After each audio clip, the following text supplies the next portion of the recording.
వ్రతము ఒక్కసారి చేసితే మోక్షప్రదము.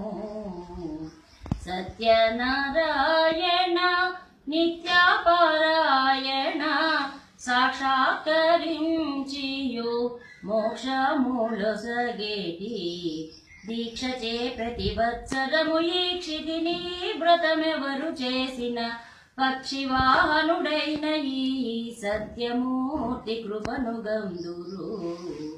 లోకాలోకములేలు వాడు మూడు లోకములకు ప్రభువైనాడు. 7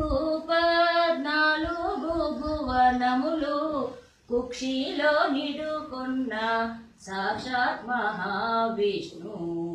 సృష్టికర్తయు శిష్టభోక్తయు అష్టైశ్వర్యము